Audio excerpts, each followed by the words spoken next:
போலீசாரால் அடித்து கொலை செய்யப்பட்ட திருப்புவனம் கோவில் காவலாளி அஜித்குமார் வீட்டில் சிபிஐ அதிகாரிகள் விசாரணை. கொலையான அஜித்குமாரின் தாய் மற்றும் சகோதரரை மதுரைக்கு அழைத்துச் சென்றதால் பரபரப்பு.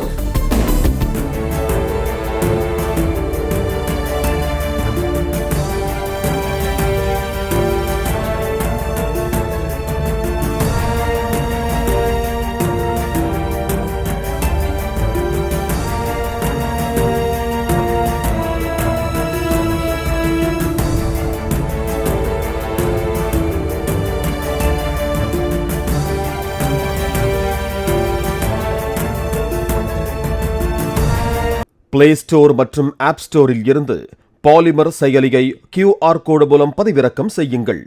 செய்திகளை உடனுக்குடன் பெறுங்கள்.